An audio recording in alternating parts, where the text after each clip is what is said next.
Si tu es hypersensible, tu t'es sûrement déjà demandé pourquoi j'ai l'impression de ressentir tout plus fort que les autres. Ou comment faire pour exprimer mes émotions de façon à être comprise. Dans cet épisode, on va plonger au cœur des émotions, mais aussi de la différence et de la manière de communiquer. Alors ça va être des épisodes, là, c'est un épisode un peu différent. En fait, j'ai été interviewée et donc tu vas avoir en fait comme une conversation où je vais te partager la façon dont je suis... dont j'ai découvert mon hypersensibilité, dont elle s'est révélée à moi, et puis les trucs et astuces que j'ai mis en place pour accepter cet état de fait et en faire une force. Donc ça va être le début d'une longue série, parce que j'ai découpé ça, c'est une longue conversation que j'ai avec Amélie, que tu peux voir en vidéo si tu as envie aussi de me voir. Donc la vidéo est déjà sur ma chaîne. Et qui traitera de plusieurs thématiques, voilà, au gré des questions et des échanges que nous allons avoir avec Amélie. J'espère que ça t'aidera. Et donc, on démarre au cœur des émotions. À tout de suite. Hypersensible haute couture, le podcast pour les hypersensibles, par une hypersensible. À ta mesure, sur toutes les coutures. À ta mesure, sur toutes les coutures.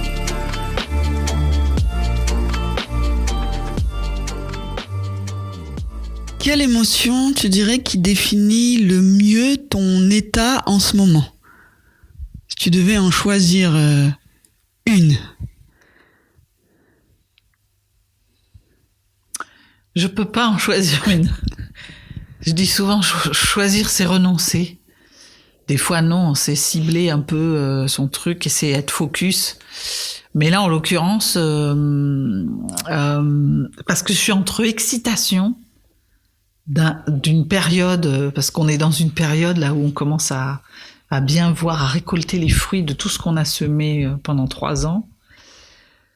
Et ça va vite, donc il y a une forme d'excitation. Et il y a comme c'est difficile à définir, celle qui se cache en dessous. Comme quand on grandit, je crois. On laisse une part d'enfance, on sait qu'on a...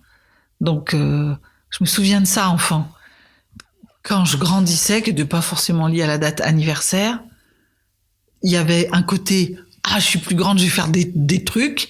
Et puis, il y avait je lâche la petite fille que je suis en même temps. Donc c'est un mélange de... Peut-être c'est un deuil à faire, comme à chaque fois que j'ai déménagé.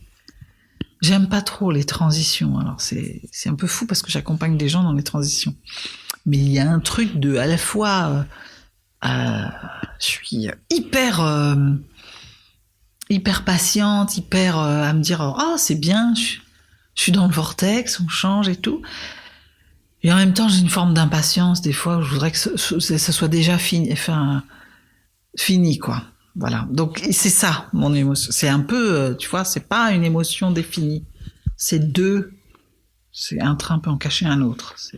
Mais la première, celle qui prend la plus de place, qu'elle a en majorité, là, c'est quand même l'excitation de tout ce qui est en train de se passer. Avec une forme d'émerveillement, en même temps. Et de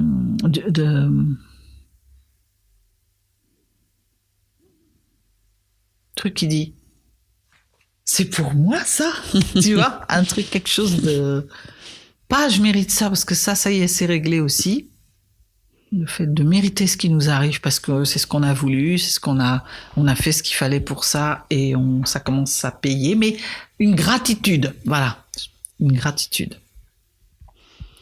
C'est intéressant que tu puisses pas choisir une émotion, enfin en tout cas comme ça spontanément, qu'il y ait plein de choses qui se passent. On en reviendra après sur cette question du choix parce que ça m'intéresse. Mais là, ce que je remarque dans ton discours, c'est que les émotions, c'est quand même quelque chose qui est bourré de nuances. Et en t'écoutant, on arrive quand même à voir que tu arrives à les dissocier, à en parler, t'arrives à les capter. Comment tu fais? Je me centre. Déjà, comme tu as pu voir, je me précipite pas dans la réponse. Parce qu'il y a toujours une première réponse, on va avoir l'émotion de surface.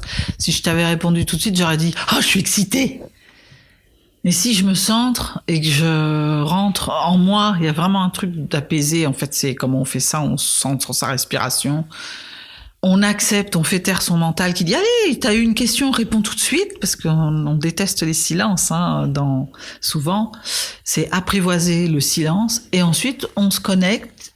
Et c'est pas que j'essaie de réfléchir, c'est que je lâche prise et j'accueille ce qui vient. Et du coup, ça se formule. Et j'accepte que le mot vienne pas tout de suite, que ce soit pas tout à fait celui-là, que je vais nuancer. Et c'est pas grave si j'ai pas dit le bon mot du premier coup. Il y a tout ça. En fait, si je suis qu'avec moi, ça va bien.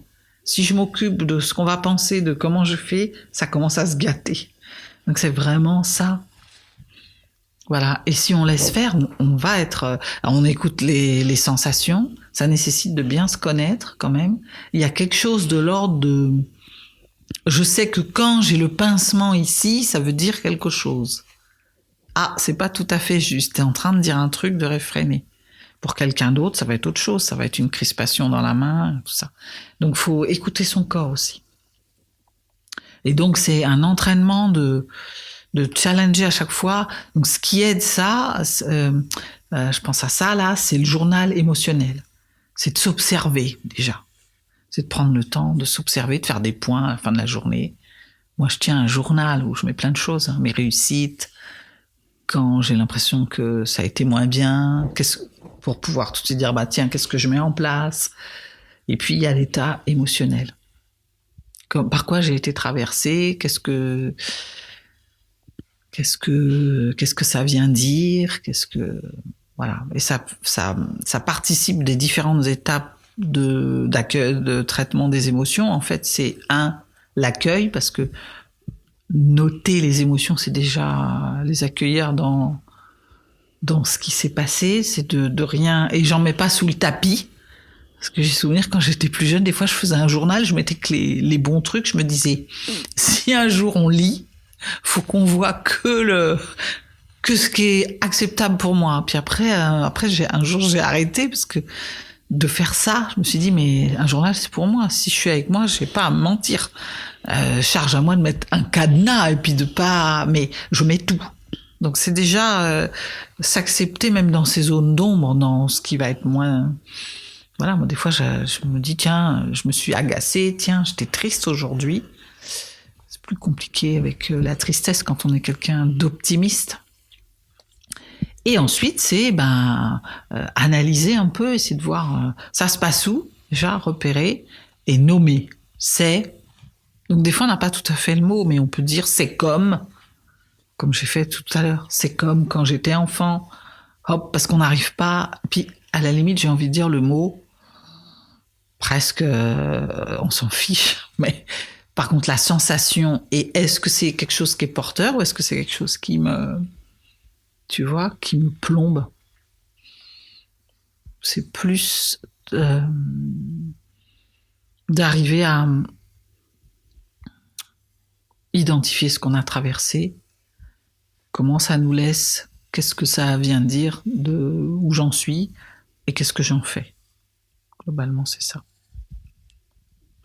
Bon, on voit qu'il y a quand même une sacrée expérience sur le recul que tu peux avoir et la compréhension que tu peux avoir de tes émotions et le fait de pouvoir en parler. Tu parlais du carnet, donc c'est quelque chose que t'as bossé en fait là-dessus. C'était comment avant que tu fasses tout ce travail-là, toi et tes émotions, quand t'étais plus jeune? Oula. Poup, c'est le mot qui me vient. Pardonnez-moi un peu l'expression, mais c'est le bordel. C'était le bordel. C'était les tsunamis. C'était en fait comme un surfeur qui aurait pas pris de cours, qui irait sur la vague, qui est un peu doué quand même. Ou des réflexes innés de survie qu'on a tous, dont on est tous équipés, puis qui fait mais qui un coup il y a une vague comme ça qui retombe, qui des fois boit la tasse, a plus envie d'y aller, pense qu'il va mourir, mais qui remonte quand même parce que c'est la vie et qu'il faut continuer et que finalement on n'a pas envie de mourir. C'était des colères des fois, des bouderies. Je me souviens avoir boudé beaucoup enfant parce que j'arrivais pas à dire. Je ressentais un truc qui n'allait pas et j'arrivais pas à dire à l'autre. Tu sais, là, ça me chagrine un peu, je comprends pas très bien ce que tu dis. Non, je suis pas d'accord avec toi. Je trouve pas ça juste. Qui permet de vider, d'évacuer et de déclencher quelque chose en plus.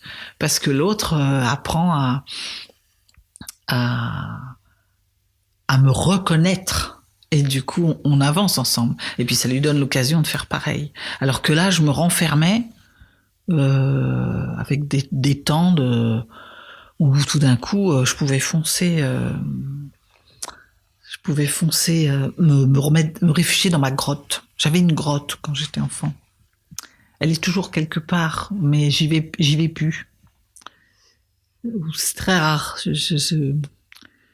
Voilà, donc c'était désagréable pour moi, avec des moments où même des fois je me disais, c'est compliqué de vivre. Hein. C'est vraiment.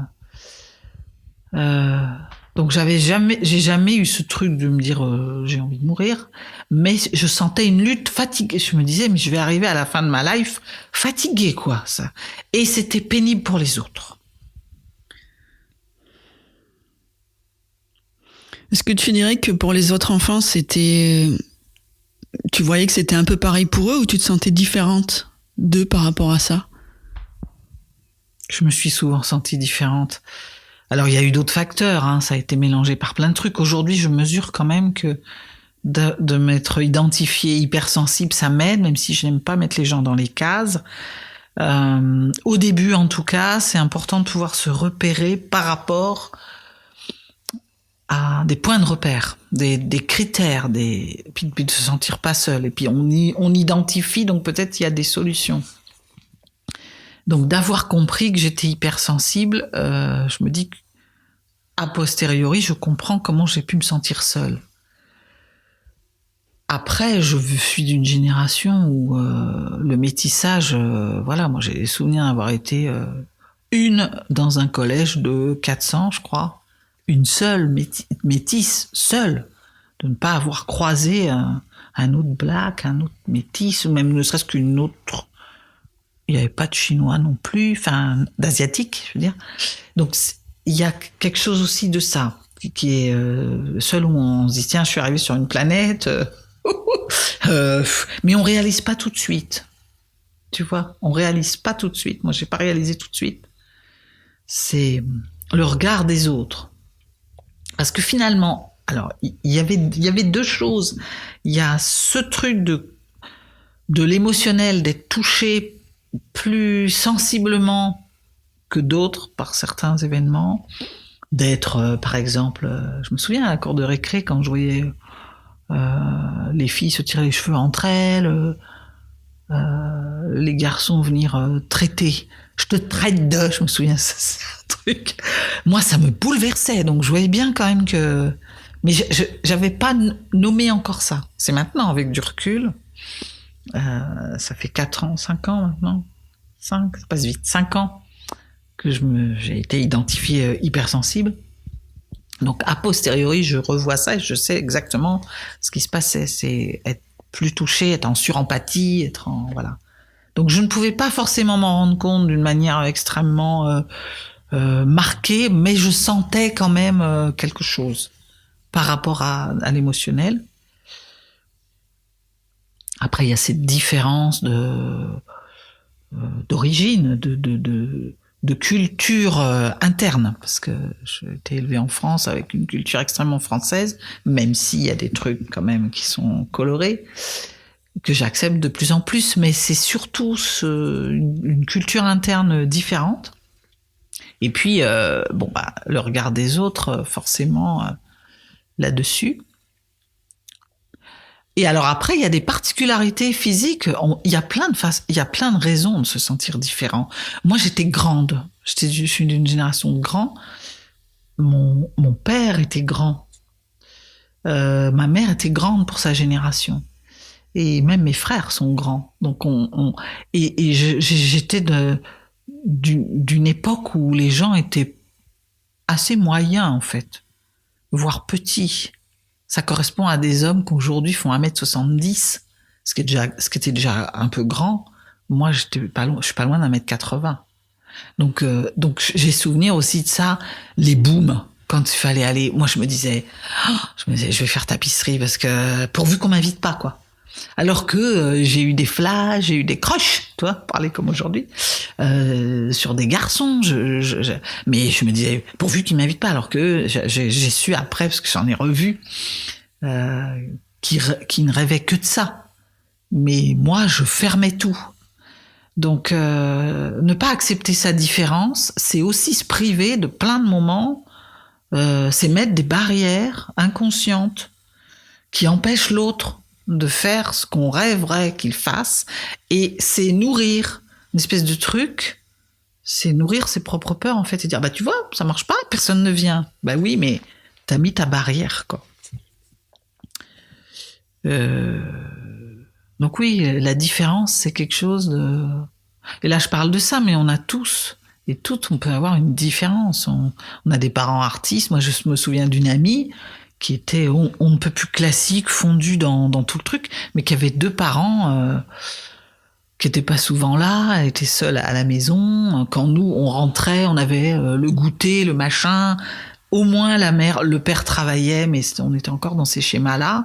Avec 70% de mes copines avaient une mère au foyer. Donc, elle se sentait différente. Je le ressens maintenant, a posteriori, d'une vie différente. Donc, se sentir différent, c'est... Il paraît qu'on n'a pas trop d'une vie à essayer d'aller à la quête de qui on est, mais c'est vraiment quelque chose sur lequel... C'est pour ça que j'accompagne là-dessus, parce que depuis que je sais, voilà, hypersensible, tout ce que m'apporte ce métissage, c'est mes origines, depuis que j'accepte ma façon d'être, qui peut dérouter, etc., c'est le bonheur. C'est le bonheur de... Et puis après, c'est comment j'arrive à être authentique, c'est-à-dire il y a prendre conscience de tout ce que j'ai, et ensuite c'est bien vouloir l'offrir au monde, bien vouloir être pour soi, mais aussi pour les autres. Enfin, dans le fait d'être coach me donne aussi une responsabilité par rapport à ça, c'est d'être au moins d'incarner ce que je raconte, ce pourquoi je me bats. C'est la démonstration par l'exemple, c'est l'apprentissage, c'est l'inspiration, quelque chose comme ça. Je sais pas si j'ai répondu, parce que je pars... Il n'y a pas de... La réponse est celle que tu as donnée. Et en même temps, quand tu répondais déjà à des questions qui me venaient, donc ça fait une réponse riche en fait. Cette différence a quand même été un poids, ça t'a privé de pas mal de choses parce que ça t'a renfermé, tu t'en es protégé, etc. Mais qu'aujourd'hui t'accompagnes sur justement à accepter qui on est, etc. Dans toute cette hypersensibilité, cette authenticité. À quel moment il y a eu un point de bascule? Qu'est-ce qui a fait déclic? Comment on passe de la petite fille que tu étais à renfermer à l'adulte ouvert et qui va aider les autres sur ces problématiques fondamentales justement? Une bonne question.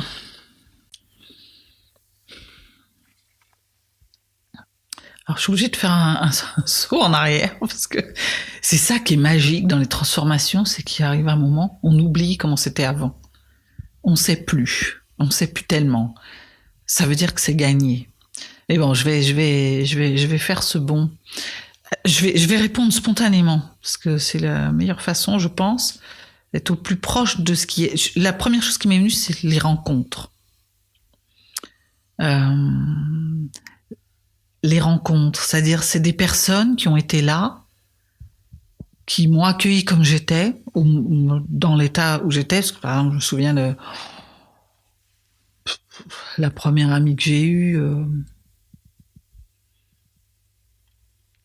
j'avais 13-14 ans, à peu près. Avant, je me souviens pas. J'avais des copains. En fait, j'étais très entourée quand même. Donc, il y avait à la fois des gens... j'ai été beaucoup rejetée sur... j'ai eu beaucoup les peurs des autres, mais en même temps, ceux qui étaient là, c'était vraiment une attraction Donc ça m'a aidé. Mais après, j'ai fait des vraies rencontres de gens qui ont accueilli là où j'étais, qui m'ont fait prendre conscience. Alors parfois en me le disant, ça c'est plus tard parce que quand on est comme ça, on est à fleur de peau. Donc quelqu'un nous dit un truc qui va pas, ça marche pas quoi. Ça renferme, ça rétracte. C'est comme quand on marche sur un escargot quoi. Il repart dans sa coquille. Donc il y a quelque chose de.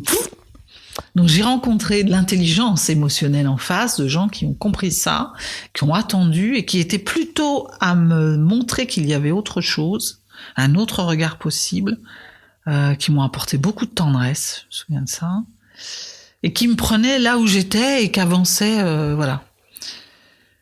Donc ça a commencé à semer des graines. Ça ne révolutionne pas, mais ça met des graines qui petit à petit germent à l'intérieur pour dire mais peut-être ce que tu penses, peut-être c'est pas exactement ça, mais en tout cas il y a déjà des gens qui pensent différemment. Et c'est ça comme ça. Et puis après il y a, je pense au ski, je sais pas pourquoi, il y a des descentes, voilà, donc on est en train de descendre. C'est-à-dire qu'on avance, on descend vers l'arrivée. Puis il y a des portes. De temps en temps, il y a une parole différente, ou quelqu'un qui nous confronte, ou une épreuve supplémentaire. Voilà. Et là, on est obligé de... Il y a des moments, j'ai eu des épreuves, je pouvais pas faire comme je faisais jusqu'à maintenant. Parce que c'était encore faire plus de la même chose. Quand ça fait 3-4 fois qu'on se fâche, qu'on perd les gens parce que on réagit n'importe comment, on a mal de ça, il y a toujours un moment, en tout cas pour l'enfant que j'étais, l'adolescente que j'étais, qui avait tellement envie aussi, qui est tellement sociable, il y a un moment où on fait un truc, quoi. Voilà. Et puis aider quand même de ces personnes autour qui au fur et à mesure, avec il y a comme ça détend un peu là, tu vois, les différentes tensions qui sont là. Et du coup, on peut un peu s'apaiser, regarder ça autrement et commencer à faire différent. Ça. Et puis, je peux pas nier la puissance de l'accompagnement. Je dis souvent, moi, je suis comme Obélix, je suis tombée dedans quand j'étais petite. J'ai eu cette chance, parce que pour moi, ça a été une chance d'avoir un père psy. Et j'étais psychanalysée tous les jours, en fait. Tous les matins, je me réveillais, on analysait mes rêves. À chaque fois qu'il y avait quelque chose qui crochetait, d'un truc qui avait pas été à l'école ou machin, on le posait et on discutait de ça. Et j'avais un retour là-dessus. Et peut-être même des fois des propositions d'action. Ça a été. Donc, je saurais pas dire s'il y a eu des mini déclics et puis il y a eu, voilà, un accompagnement. Je suis partie de la maison, j'avais 20 ans, jusqu'à 20 ans, pendant. Parce que ce soutien-là, je l'ai eu, puis d'aussi loin que je me souvienne, donc peut-être l'âge de 7 ans, avant 7 ans, je sais plus très bien. Si ce n'est que la tendresse de ce père, je m'en souviens, dans mes cellules, mais cette formalisation des trucs, cet apprentissage de... Pourquoi aujourd'hui je suis capable de décoder? C'est parce que j'ai fait ça pendant toute mon enfance. Pendant 13 ans, j'ai eu tous les jours, presque chaque heure de chaque jour, pendant 13 ans. Si vous faites le compte, c'est un truc de ouf. J'ai décodé. J'ai appris à décoder. J'avais quelqu'un qui décodait mes trucs et puis qui me faisait refaire l'exercice après les fois suivantes. Donc c'est comme une respiration. C'est Obélix. J'ai pas besoin de potion magique. Donc ça aide en fait. Hein. C'est pour ça que je suis avec l'accompagnement aujourd'hui, parce que ça permet d'aller plus vite. Quand on a quelqu'un comme ça qui peut vous éclairer sur l'histoire que vous racontez, sur ce que vous avez emmagasiné, qui est inscrit et qui est parfois moteur, mais qui est parfois frein, on gagne du temps. Sinon, ça peut prendre des années tout seul, voire même on peut ne jamais s'en rendre compte. Et arriver à la fin de sa vie en se disant « mais je comprends pas, j'ai tout raté, je sens que je suis pas à ma place ». Moi, ça me fait mal au cœur, un truc comme ça. Voilà, donc... Et puis je te parlais d'événements tout à l'heure, où il y a des événements, puis c'est bien parce que c'est comme les portes au ski. Il y a quelque chose de l'ordre de on passe des niveaux. À chaque fois, pour un peu qu'on bosse entre, qu'on veuille bien prendre un peu de recul, se regarder, essayer de voilà, hop, un petit apprentissage et finalement on retombe jamais. On revit la même chose tant qu'on n'a pas complètement finalisé la leçon, mais au fur et à mesure, on y arrive mieux, ça va plus vite, on rebondit mieux. Et moi, j'ai vu au fur et à mesure mes relations, par exemple, changer, s'améliorer, et, que ce soit les amis ou les relations amoureuses. En fait, je regardais mes relations et je voyais comment j'étais en train d'avancer.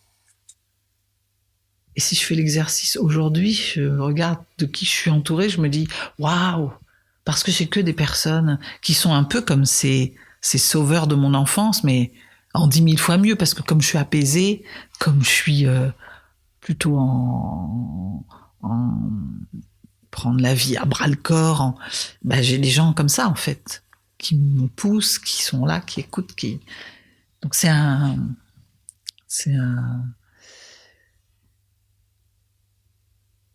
moteur puissant, puis il y a un truc, il y a le mot reconnaissance que j'ai là dans l'oreillette, et quelque chose de j'y suis arrivé. Ça, voilà. Et c'est bien parce qu'il me reste encore du temps un peu, donc ça, c'est chouette. Ça serait quoi le prochain niveau alors ? Ce serait quoi le prochain niveau ? Je pense à mes carnets scolaires qui me disaient peut mieux faire. Je crois qu'on peut toujours mieux faire. Ça serait quoi le prochain ? D'abord, j'ai encore des moments où en fait, ce que j'arrive à super bien faire maintenant, c'est l'agilité, ce que j'appelle l'agilité émotionnelle. C'est quelque chose arrive, me contrarie, il y a une circulation, hop, c'est comme si je prenais l'ascenseur quand hier je prenais les marches, voire même je faisais du surplace. Donc il y a un truc qui fait, j'accueille, je décode, super. Puis ça, voilà. Puis après je laisse vivre parce que des fois ça a besoin de vivre. Ce que je peux encore faire de mieux, c'est parfois m'éviter, comme les émotions sont quand même source, arrivent avec des pensées et des croyances. Je peux encore mieux. Il y a peut-être certaines émotions dont je n'ai pas besoin, que je pourrais m'éviter, en ayant plus de, je dirais, en ayant moins de doutes, en étant plus confiante, en lâchant prise. J'ai encore des moments où je suis en jugement. Je m'énerve encore un peu avec des personnes, alors que il y a un niveau de sagesse où on est vraiment dans l'accueil de ce qui est. Et quel que soit le sujet, que ce soit la nature, tout ce qui se passe en ce moment, certaines élections qui peuvent me dérouter par instant, voire m'inquiéter. Être vraiment, le stade suivant, c'est la sagesse. Voilà. D'être ce qui est a une raison d'être. Et ça veut pas dire ne rien faire, c'est pas l'inaction, mais c'est avoir toujours comme si j'avais un microscope, un truc où je pourrais voir le sens de ce qui est dans quelque chose de plus grand en permanence. Ce qui m'arrive par instant quand je me pose. Là, ce serait tout comme des lunettes que je mettrais, tu vois. Je dirais, hop, c'est bon, c'est OK. Et voilà, je crois qu'il y a un degré de sérénité plus encore. Pour bien comprendre, tu pourrais reprendre une situation récente où tu t'es dit, tiens, là, j'aurais aimé être plus sage. Et si tu avais été plus sage, comment t'aurais été en fait ? Je pense je m'énerve encore trop dans les voitures, par exemple.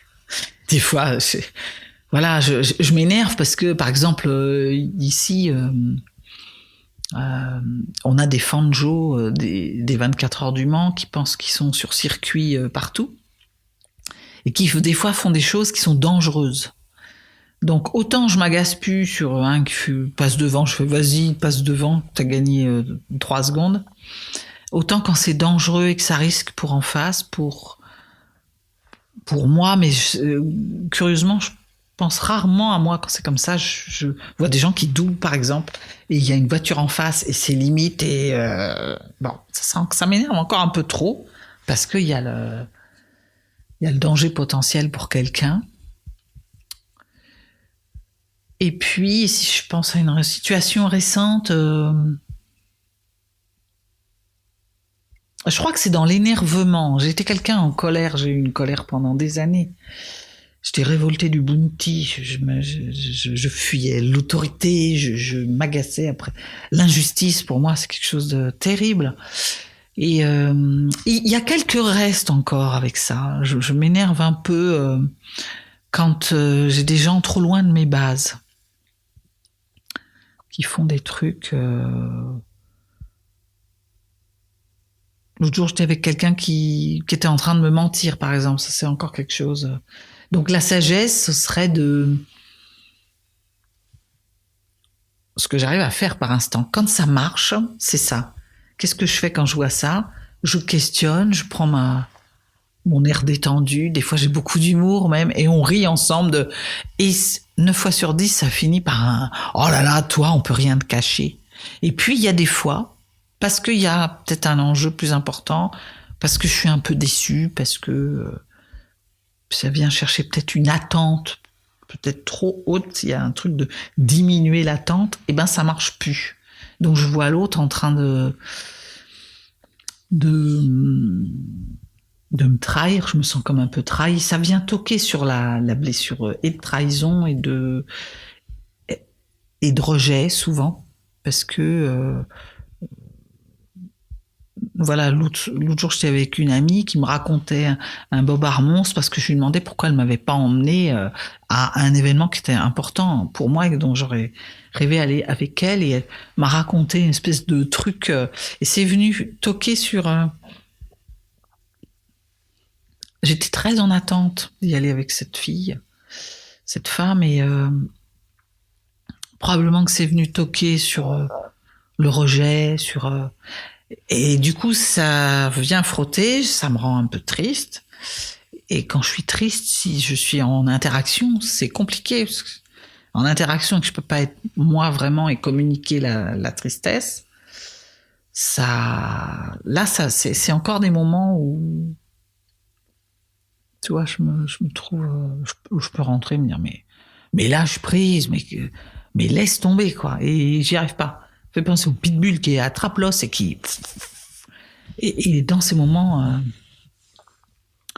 j'aimerais être... la sagesse, ce serait ça. Ce serait de dire, bon, c'est ok, peut-être on n'est pas en phase sur ce truc, et peut-être on n'a pas les mêmes attentes, et c'est ok, ça veut dire que peut-être ça, faut que je fasse avec quelqu'un d'autre. C'est aussi quand je dois lâcher des choses, hein, je crois qu'il y a quelque chose de... Lâcher prise, c'est des fois lâcher quelqu'un, lâcher un objet, séparé d'un truc, c'est changer de lieu, donc c'est abandonner quelque chose. Donc, généralement, ça vient frotter sur une blessure, hein, quand on n'arrive pas... Quand on est un peu dépassé par les événements, c'est que ça parle de nous sur... qu'est-ce qu'on n'a pas encore vu qu'il faudrait un peu, sur lequel il faudrait avancer un peu.